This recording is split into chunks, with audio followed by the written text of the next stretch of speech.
I'm going to make a self-congratulatory comment because I'm in that kind of mood, but I think that I've put together a fantastic panel because these esteemed gentlemen on this panel are incredibly opinionated. Most of their opinions are wrong, but they're opinionated, and so I expect and I hope this panel to be lively and engaging. So let's start with introductions, and I'd like to start with Corey, and let's rock it through this so we can get into the meat of our commentary. Thanks, Justin. Good afternoon. I'm Corey Sclar, managing partner with Brookside Mezzanine Partners. We're a private debt fund. Is that loud? Headquartered in Stamford, Connecticut, with an office in Boston. We're focused on mezzanine, subordinated debt financing, and minority equity co-investing. We focus on the lower middle market. For us, that's companies with 15 or 20 million of revenue to 150 million, and 3 million of EBITDA to up to 20. We primarily invest in private equity-backed buyouts or recapitalizations. We also do look at non-sponsored deals, but that's a smaller part of our business. We're industry agnostic. We invest all over the United States.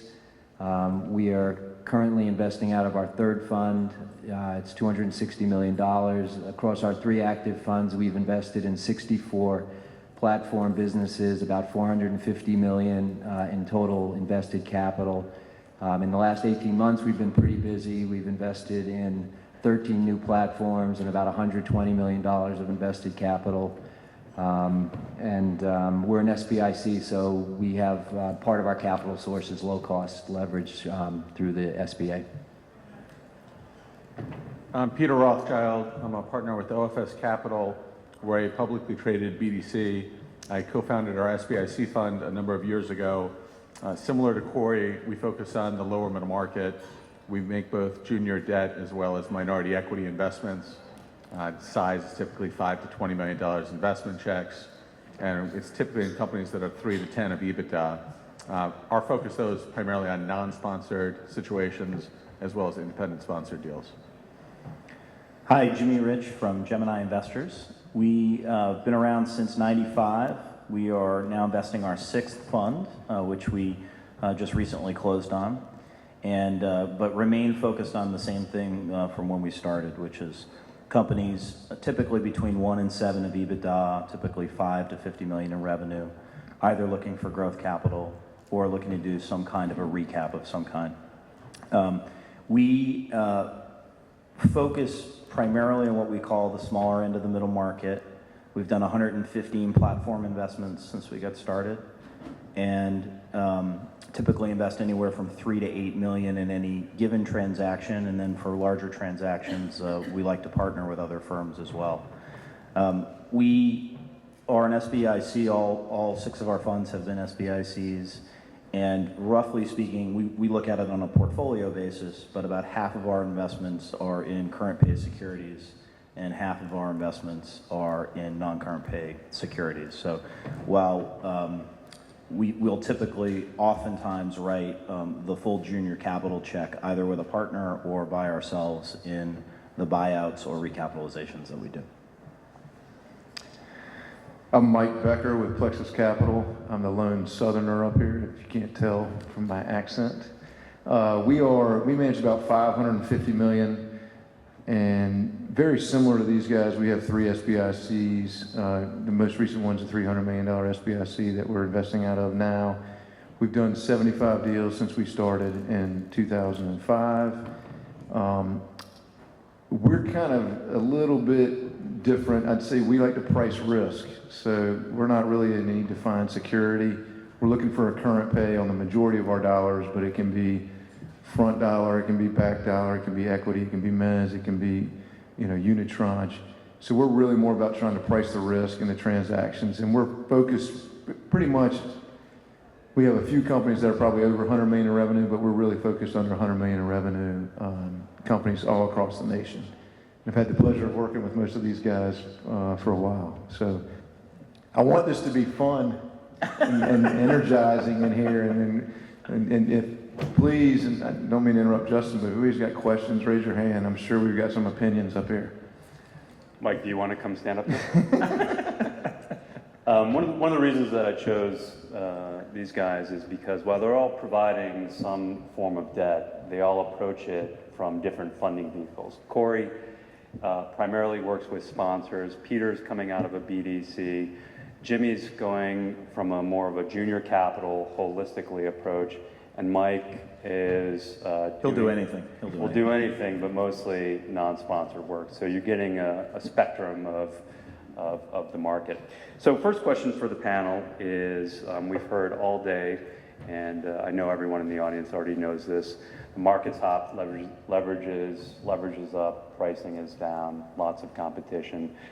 So I just want to frame, so with that background, Peter, let's start with you. Give me a sense of your perspective of the market with that knowledge of the market is pretty aggressive. Sure. I think everyone talks about proprietary deal flow or tries to talk about proprietary deal flow. The reality is finding proprietary deals is next to impossible. When we work with independent sponsors, it represents about 30% of our portfolio. What's changed dramatically in the last 5-10 years, and I'd be curious your perspective, but the economics for independent sponsors who have a deal locked up, have a specific angle on a transaction, we've seen the economics change dramatically. And there are more firms, more SBIC firms, selected BDCs who are looking more and more at independent sponsors as their partners, and not as the traditional equity funds would look at an independent sponsor and would look for a transaction to be handed off to them.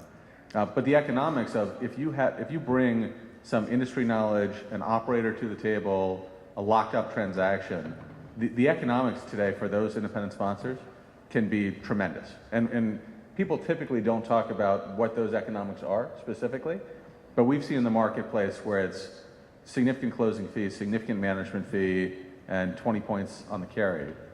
And those deals getting done, which I think if you looked 5-10 years ago, there'd be many more ifs, ands, and buts around it prior to giving those economics. So it's one big change that we've seen. Yeah. And if I can just make one other comment, the other change that we've seen, everyone talks about the competition in the marketplace today, where we see some craziness is in looking at some smaller companies that are getting junior capital using pro forma adjusted run rate type figures in less than proven business models. Yeah, Jimmy, you want to take that question? Yeah, sure. So few thoughts. I'd say two big things that we're seeing in the market. One, I would call kind of innovation in the smaller end of the middle market, and the other I'd call proliferation. And I'll talk a little bit about both of those. On the innovation side, I think we're seeing a lot of structures that were historically used in $10, $15 million plus EBITDA market coming down market to the smaller end of the middle market. So we are seeing lenders that are willing to give senior lenders 5% paper, 1% AM, light covenants, and that previously was only available in a $10 million plus market. That is now available in the $3-4 million EBITDA market.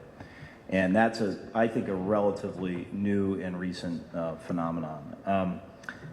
On the proliferation side, I think you have a few things going on. You have obviously the emergence of the BDCs and finance companies, and those have really expanded dramatically over the last number of years.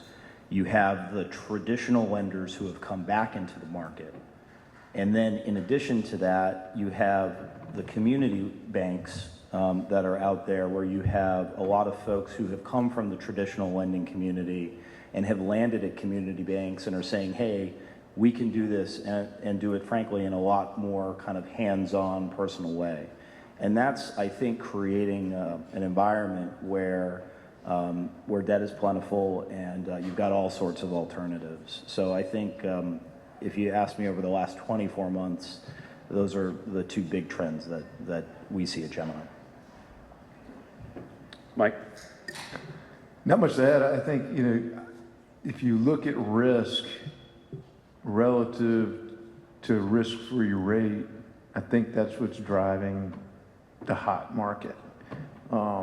and really spreads have not, they've actually widened maybe a little bit in the big industry. So yeah, I think it's an expectation, and it's hard for us because, for 10 years, we probably saying, 12 or 13%, give me some warrants or give me some co-investors, this kind of thing.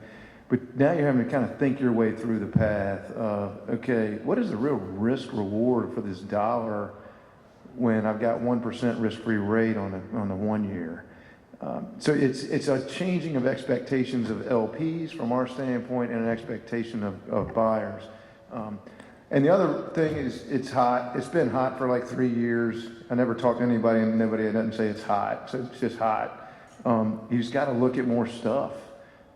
It's just a statistical analysis, at least the way PLEXUS looks at it, of if we see more, we're going to find some good ones. And that's hopefully coming true because we've done deals with a lot of people in the room. But I think there's a risk pricing adjustment that's more billboard attempt than truly net interest margin. Yep. And Corey? So my comments sort of follow along with Jimmy's, although, clearly he sees himself more as a sponsor because what he calls innovation, I was going to say is more like deterioration. So we work with a lot of, kind of lower middle or middle market sponsors. And one of the trends we're seeing is a lot of, bigger market terms coming down. And part of that, I think, is sponsors are moving down market, looking for better value. I know there's a lot of intermediaries here, and you guys are doing such a fantastic job that, everything is selling for, 8+ times. So they're looking, so the guys that are used to doing $20 million EBITDA businesses are now looking at 10 to 15. And when they do that, they're bringing the deal terms that they're used to seeing up there down with them. And in most cases, they can get them.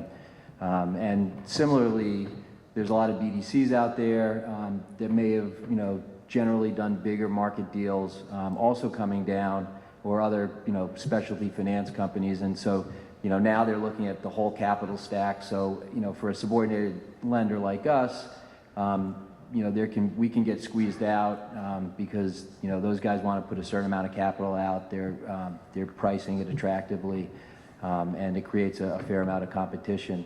But the terms that we're seeing in our market that are unusual, but becoming more and more commonplace are, accordion features, asset-light deals, big acquisition baskets, a lot of latitude on what would traditionally be considered restricted payments. And, honestly, anecdotally, we recently closed a deal with a, kind of blue chip middle market sponsor. We hadn't worked with them before. And they actually served up the senior loan agreement to the senior lender, from their lawyers, which I hadn't seen before. The first draft came from them.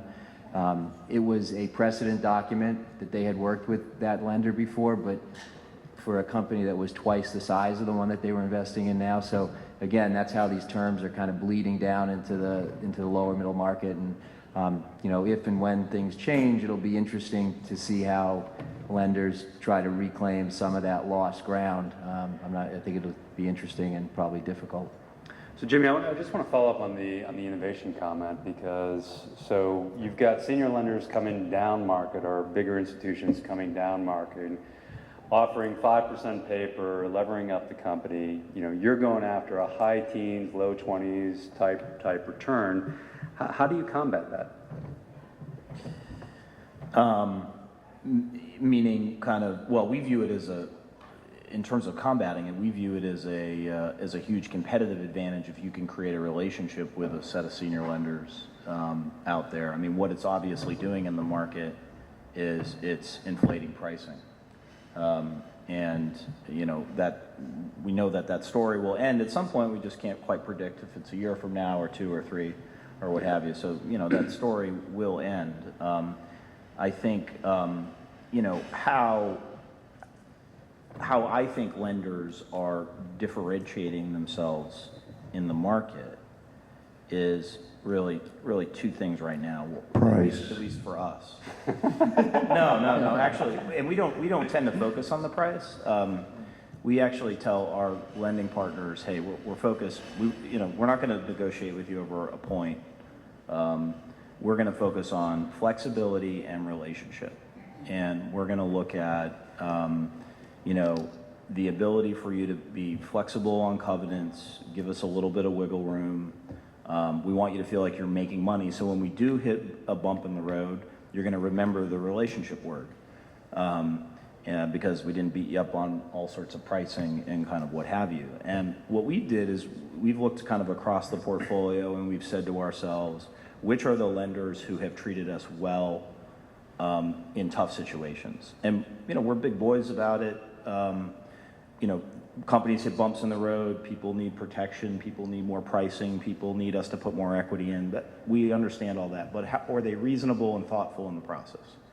And you naturally go down that list, and I'm sure a lot of other folks say this, and say to yourself, those are great folks to work with because in that situation, they were perfectly thoughtful and reasonable to deal with. And so we've tried to bifurcate who we want to go partner with and work with when thinking about those two factors, which is kind of flexibility and what are they like if we're likely to hit a bump in the road. And I think that's where you can get away from the pricing conversation and you can focus much more on, hey, we hope to do 4, 5, 6 deals with you over a period of time.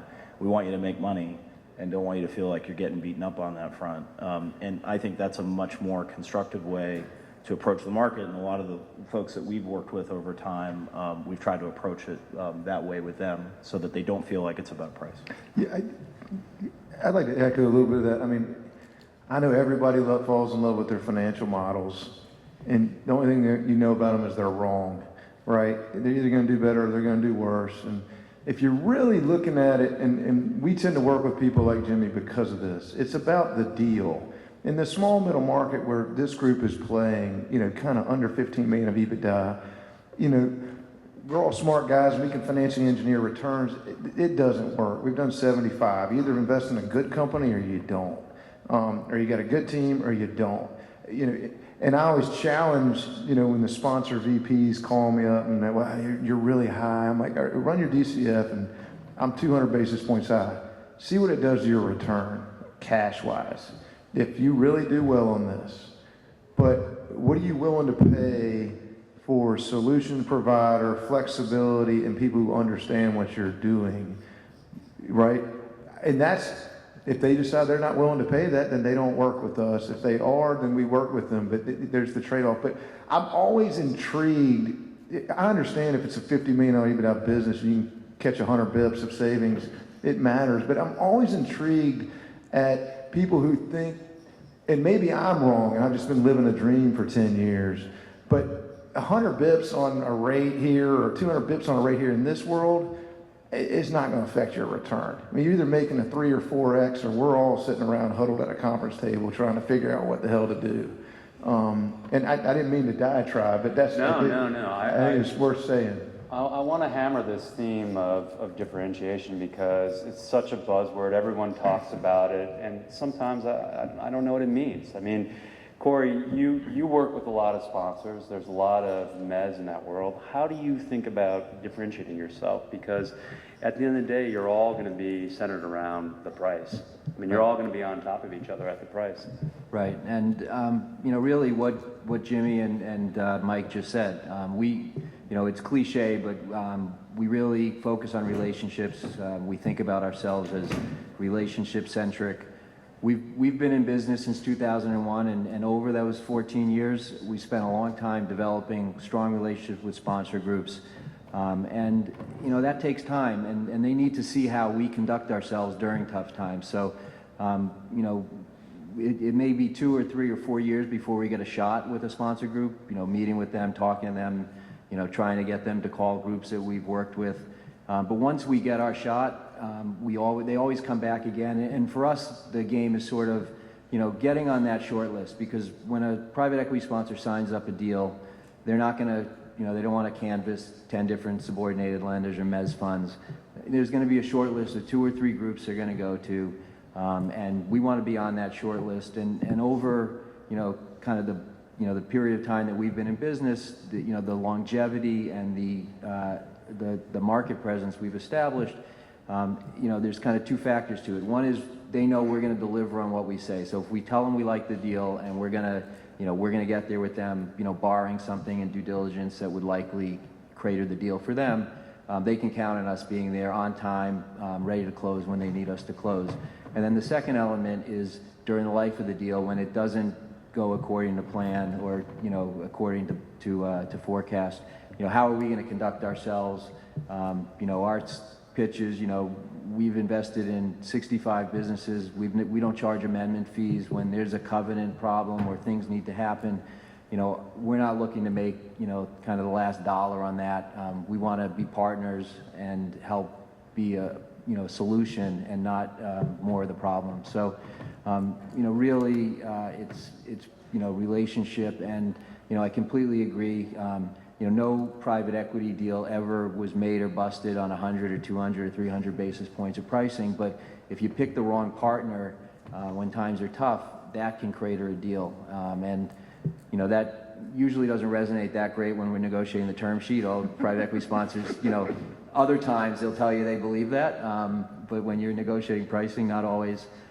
So, you know, we need to be kind of within the clearing bid in terms of pricing and structure, but around that, you know, our, you know, relationships and the track record we've built.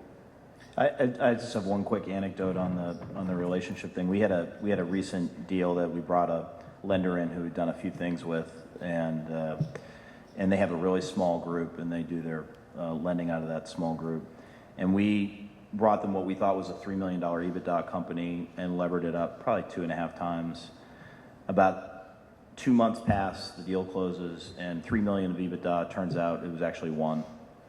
And that's terrible. You guys can all do the math on that. That's a terrible situation.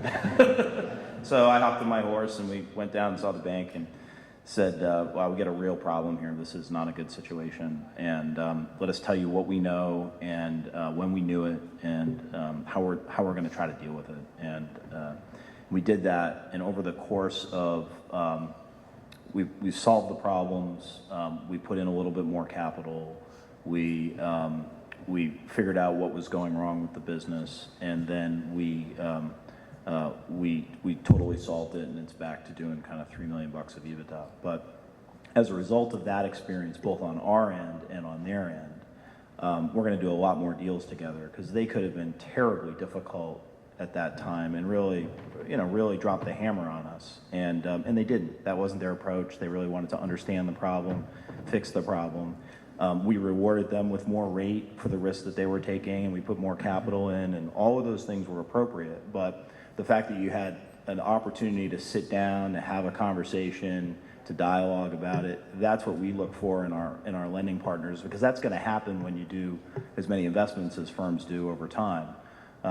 You're going to have things that blow up and things that have, you know, problems, and the question is how do people deal and address those situations? So. Yeah.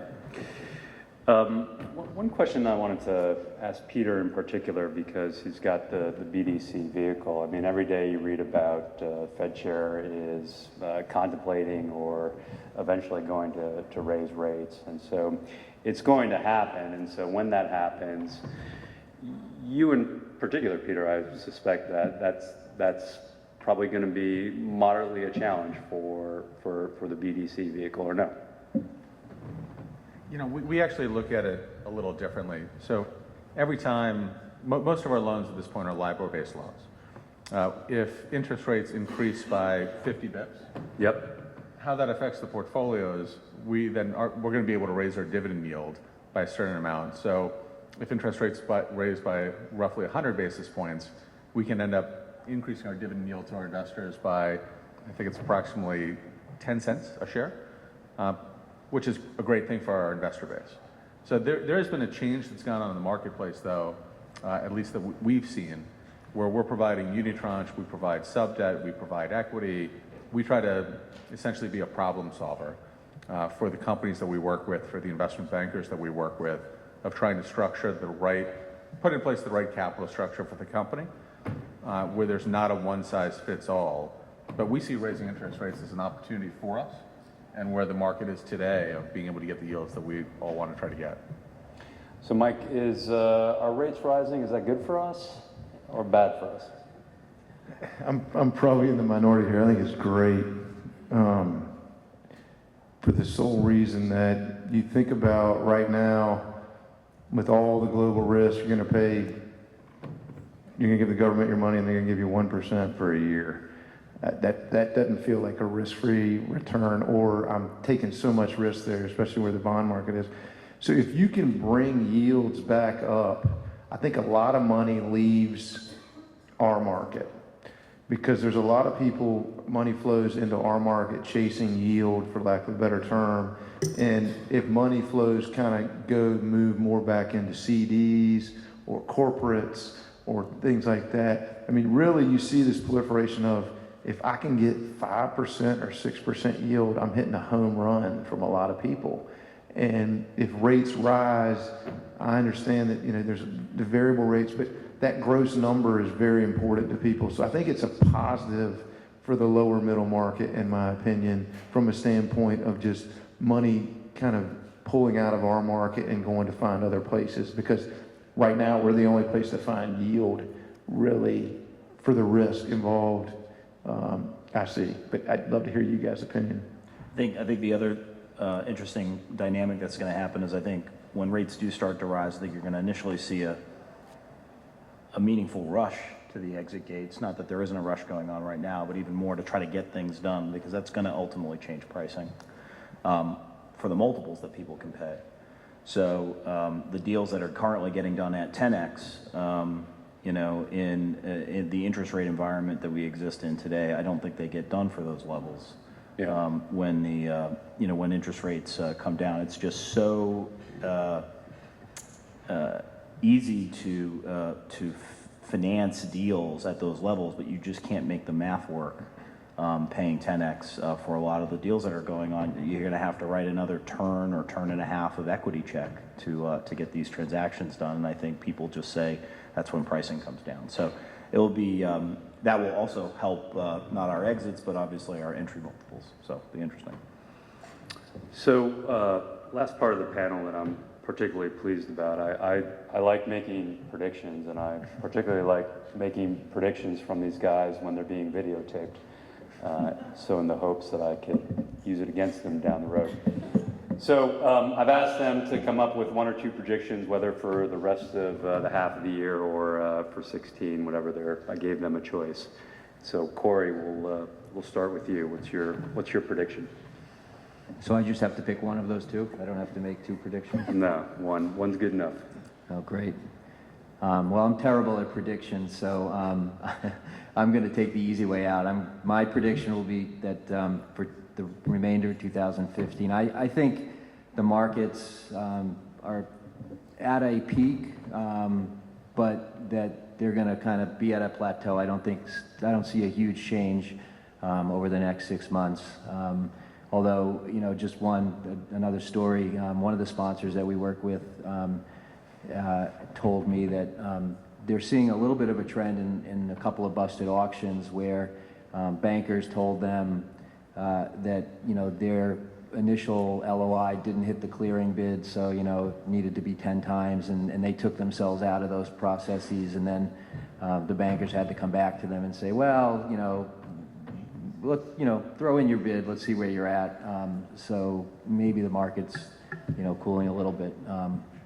So I think we're going to be kind of where we're at for the next 6 months. Daring prediction.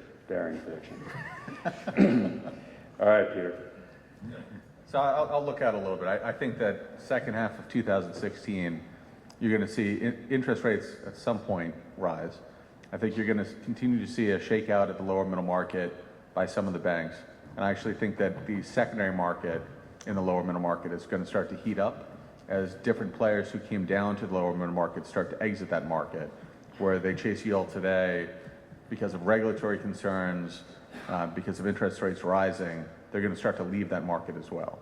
I don't think it's going to happen in the next 6 months. We have seen a few players who have actually started to exit, where the scuttlebutt is that they're looking to get out of the portfolio investments where EBITDA is less than $10 million of some of the larger players. I think that trend is going to continue. I think anytime you see a very hot market, some of the bigger players, whether it be traditional private equity funds, whether it be lenders, start coming down in terms of investment check and company size, chasing those yields. But that inevitably reverses itself. It goes in cycles, and I see that taking place again, more likely in 12 to 18 months, though. Okay. Yeah, I agree that there's going to be a plateau for the next at least 15. It's hard for me to think about much farther beyond that, but certainly a plateau in the market. But I do think when the market turns, I think the deleveraging story is going to be much worse this time. And I say that because, you know, just looking at a few businesses that we've sold over the last 24 months, one business in particular I can think of, we sold for 12 times EBITDA, 6.5x leverage was used in the transaction. And I just wonder, with businesses and deals like that, how the lenders respond and whether they still want to be in that space when the market turns the other way. And I don't think leverage like that existed to that degree in this end of the market last go around in 2008. It was, I think, probably in the 10 plus EBITDA market, but not in the 5 and 10 market, and probably not in the 10 to 15 EBITDA market. And I think that's going to be a new experience, a difficult experience for a lot of middle market private equity funds that are between, you know, 250 million and 750 million that are doing deals in that range. Is what is that like to delever, and how are they going to deal with these companies that are levered at between 5 and 7 times when many of us are used to paying those purchase prices for companies? Okay. I predict in March that the UNC Tar Heels will win the national championship in basketball, which I'm super excited about. No, I think we're pretty frothy, and I do think it plateaus the rest of the year. There's a couple of things that can change. If the BDCs get 2 to 1 leverage, that's a big change dynamic in the debt markets. I think you can see them even get hotter because they're going to push that paper out as fast as they can.